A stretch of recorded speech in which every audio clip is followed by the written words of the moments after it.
What folklore creature do you think really exists? Might not be new to most people, but the jackalope actually does exist. Technically, the jackalope is a North American legend, a rabbit with antlers. In reality, it's a rabbit suffering from a virus that causes weird growths on its head. The Pauke of Maori myth. Or at least, it did exist. We've got fossils. The Maori killed off its food supply. Edit. It's the Haast seagull, New Zealand, the land of birds. Before people arrived it's thought that the only mammals on New Zealand were bats. Edit. Aside from aquatic mammals like seals and whales. I think orang pendek probably existed until relatively recently. Still probably may be extinct for thousands of years though. The stories make sense. They are widespread and common in the areas it was said to exist, and there is a fossil record for small hominids in other islands in Indonesia. Homo floresiensis is a small hominid. They were another species of human. Are those the same hominids that were preyed upon by Komodo dragons? Poor bastards. Imagine being shrunk to 3 feet tall and being dropped on Komodo Island with only a sharp stick for protection. The kraken is almost definitely an extra thick colossal squid, and I want him found. Most of the ocean things I wouldn't be surprised by, considering we thought coelacanths were thought to be extinct until relatively recently. I think it makes sense that there's all sorts of crazy down there that we might never discover. It's like trying to find a needle in a haystack. Also Mothman, just because I think it's hilarious and too ridiculous to be fake. Kinda scared to Google you in case of scary/creepy image. I'm f***ing weak, sorry. What's Mothman? Edit. Thanks everyone for answering. You rock. Back in like the 1900s there was a reporting of a couple, I'm pretty sure, they saw a giant man with wings and red eyes flying in the night time. Fast forward another 100 years or so, and there has been numerous reports of this creature. Most people claim to have seen him right before a catastrophic event happening such as the falling of the Silver Bridge. Nobody knows if he is there to warn us of these events, or if he is the cause of them. One town even has a memorial of him. Wow, there are some dumb answers to this. The Mothman stuff is absolutely fascinating. Roughly 13 months before the collapse of the Silver Bridge in Point Pleasant, West Virginia on 15th December 1967. People began to see some really freaky stuff around that town. Not just Mothman. This is literally where the phrase Men in Black got coined, because after the first cases, a group of young people saw it in an abandoned factory, an old farmer saw it in his backyard and it possibly carried off his dog, and then a young couple in a car saw a dead dog by the side of the road, and then Mothman flying above them. All of these sightings happened within days or even hours of each other. They never met, and never even had time to hear about the other sightings, and yet they described the exact same thing. A roughly 3 meters tall humanoid figure with brown/gray skin, leathery wings and glowing red eyes. Then there was a guy that was contacted by an alien who called himself Indrid Cold literally by pulling him over in a UFO on a highway. Odd men dressed in black that acted very out of place started going around town asking people about what they have seen, because within a few months everyone has seen some of this or at least weird lights and lots of other things. A journalist, John Keel, came to investigate and wrote a book about that time where he coined the phrase.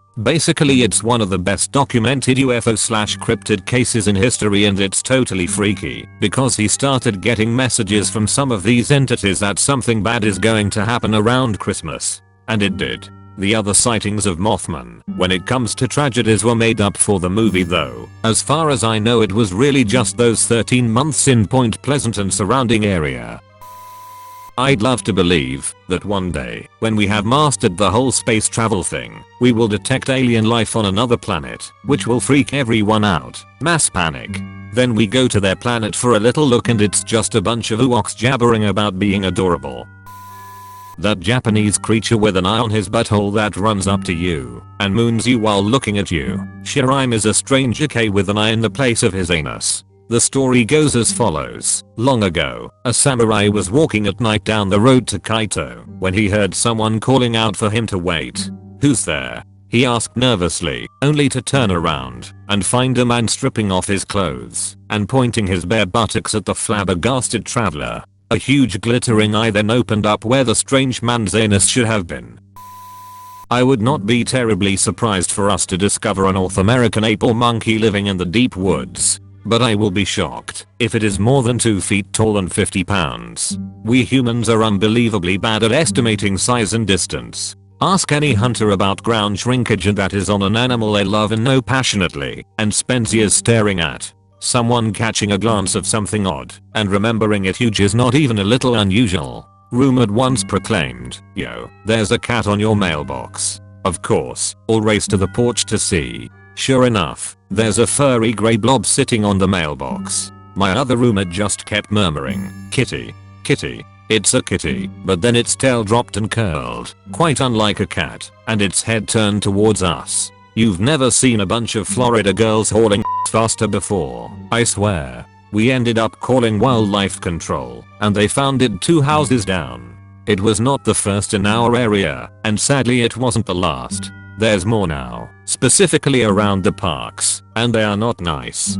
Considering the fact that we've recorded massive sea creatures moving faster and deeper than anything we know on sonar, along with the fact that we've explored, what is it, less than 2% of the ocean, we are also finding new sea creatures every single day. I can almost guarantee that there is some big down there. Oh, and as someone else mentioned, in the deep woods, not many people have gone to where I'm talking about. Even those that go miles into the woods stay on well-preserved trails. So how do we know there isn't miles into nowhere? We don't. I grew up on northern Ontario, and when I was a kid we'd fish lakes you had to fly into. There are thousands of them. No roads. As so many of us live in cities, we tend to lose sight of how f***ing remote so much of the world really is.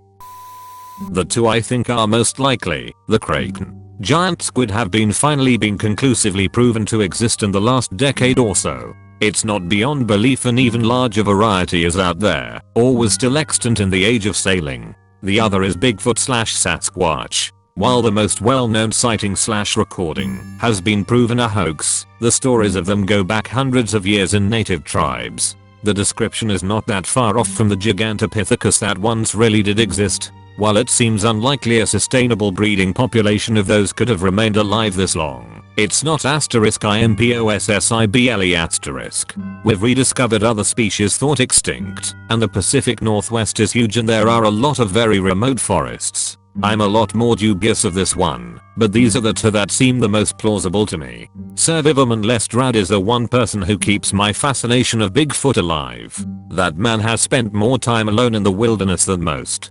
He spent a year living in a remote cabin in Ontario and has talked about an encounter that he couldn't explain. There are few television personalities that I would trust more than Lestrade. He's a credible dude. US President Theodore Roosevelt, a highly experienced outdoorsman, documented in his journal about an encounter he had with what he believed to be one in Wyoming and shared reports of natives and mountain men who encountered it, and even one who was attacked.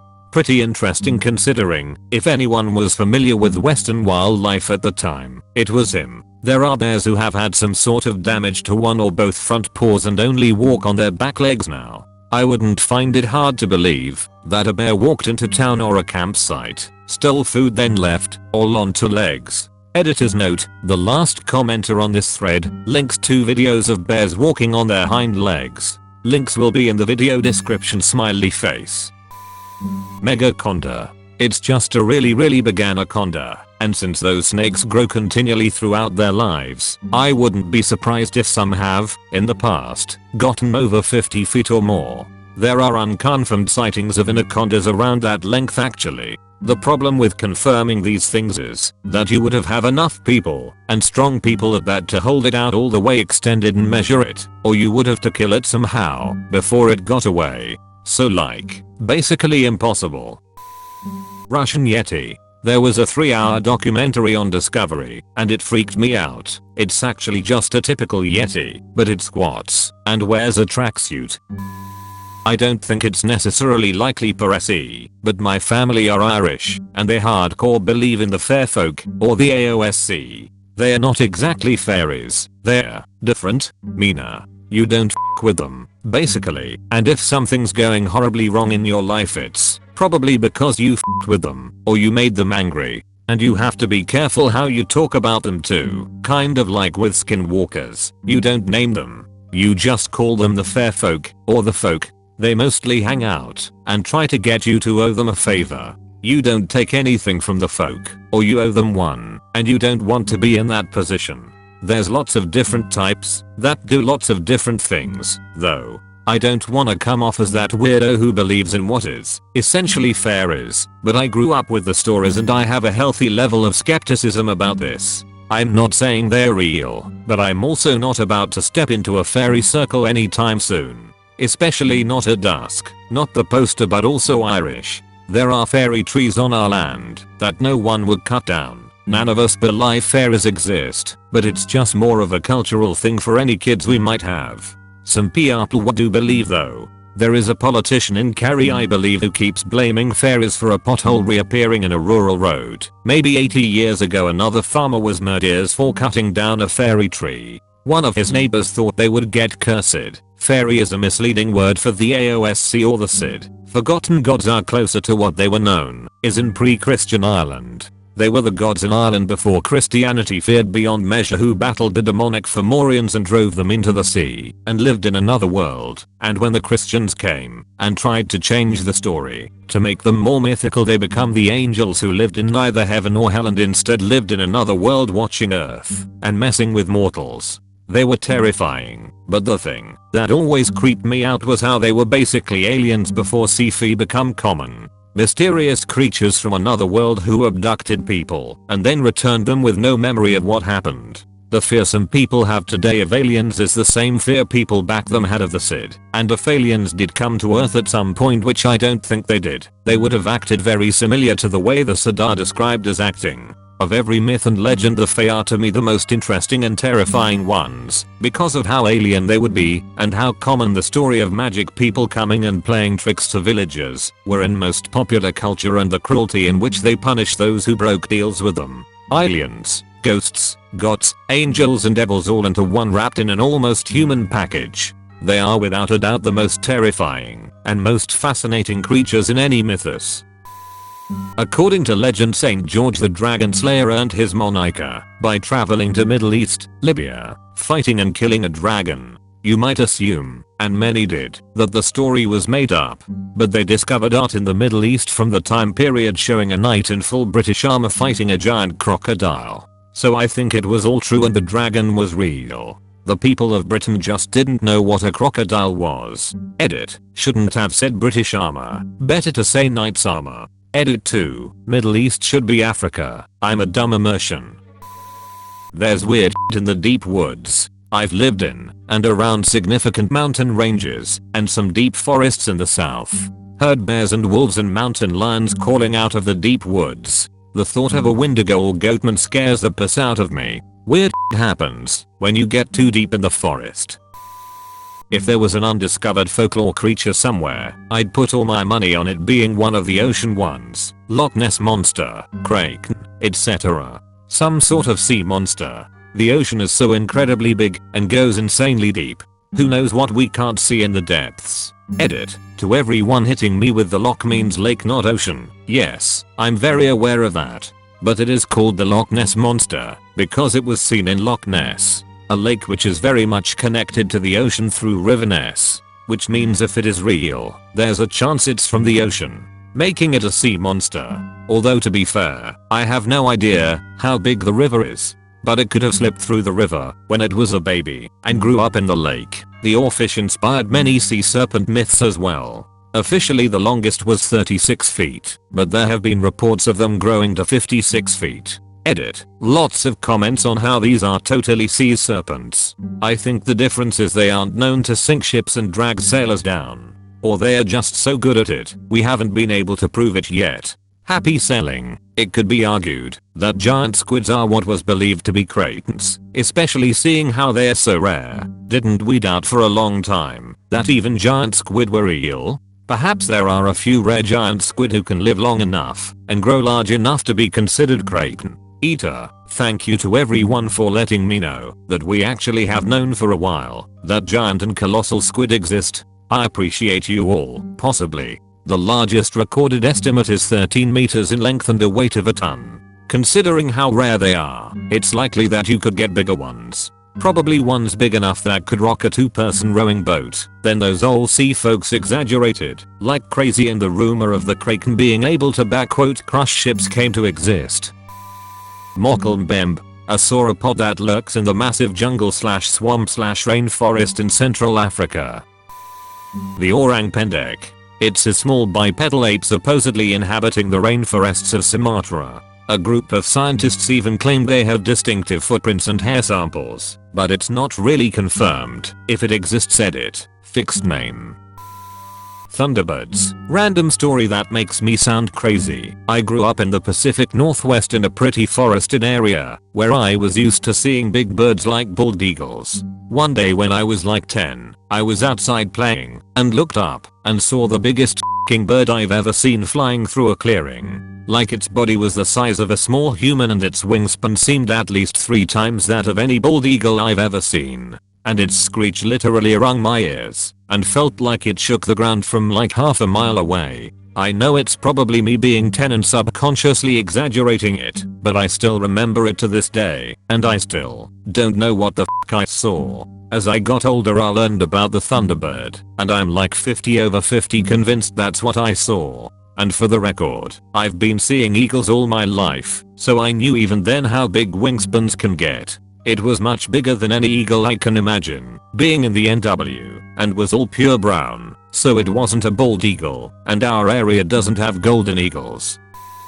Wendigo and Skinwalkers edit. Guys, this comment got so many answers I can no longer read the new ones that are showing up because they, like, disappear from existence after I tap on them in my messages. I'm from East Africa and we also have mythology about Skinwalkers. The most famous story is about 2 lions called the Ghost and the Darkness. They were 2 adult male lions without manes. They killed many workers of the British colonial railway and took their bodies as trophies and stored the cadavers in their cave. This is very strange behavior for a lion or any other animal. Africans believe that the Ghost and the Darkness were 2 witch doctors that turned into lions to fight the colonialists that were destroying the animal's habitat. Both lions were eventually killed. They are now in a museum in America, I think. Skinwalkers are f***ed. I read a few of the legends before going to my grandpa's last year after pressuring from my cousin. That shit is f***ing scary, especially right before visiting your grandpa who lives on a huge piece of land that overlaps with Navajo land. You don't want to f*** with that. From Wikipedia, in Navajo culture, a skinwalker is a type of harmful witch who has the ability to turn into, possess, or disguise themselves as an animal. The term is never used for healers. I'm not superstitious, and I don't necessarily believe in them, but I have Irish ancestry, so I do my best not to piss off the Fae. You probably won't see anyone openly believing in them, but a surprising percent of these people follow the Fae's rules, at least in my family. There are a lot, but here are some of the most important rules. Sorry for format, I'm on mobile. 1. Here are things called fairy trees. They're usually hawthorn or ash, and are in the middle of a field, or by a road. Do not climb the tree. Do not tear it down. My grandma said you'll know them when you see them. 2. Do not step in fairy rings/toadstools growing in a ring formation. 3. Not sure if a regional thing or my family thing, but sometimes you will feel like you are being followed when there's nobody there. Do not turn around, just look at the ground. It will pass. 4. They came first. Respect them. Even if you don't believe, don't talk shit. 5. If an elder says to not go near a place, don't go near it. They won't say why, or will make up something like construction or vandalism. Truth is, that's what they've been told by their grandparents and so on. 6. Lastly, if you think you've pissed them off, leave out a saucer of milk. They may not take it, but according to my family they appreciate the offer. Basically don't be stupid and respect them. They were here before us, and they will be here after. Again, not saying I'm a believer, but better to be safe. Edit. Oh yeah. Also never give your name, and never thank them. As a form of a traditional demon, the Baba Yaga, a witch Slavic folklore, had an imaginary friend named Baba Witch that lived in my barn when I was little. One time I was playing with it and got locked in a room with no lock. I screamed for nearly 30 minutes before my mom got me out. Fast forward a few years, and I had gotten these things called "creature cards," which were like big cards with pictures and facts about animals and monsters and stuff. When I saw the Baba Yaga, it looked almost exactly how I'd imagined Baba Witch. Fast forward to now, it all kind of clicked for me. El Chupacabra, it could very possibly be real. It really is not that crazy of a creature. I'm as for cryptozoology as the next guy, but I actually heard about a possible explanation for the Chupacabra. It's a coyote or some type of canine with scabies, mange, so they lose all their hair and start acting odd. There also have been people who released inbred dogs for hunting purposes, see Texas Blue Dog, that were also called chupacabras. So those are possible answers for the Chupacabra. Though, it doesn't fit the bipedal version's cue dramatic music and lens flare edit, a word.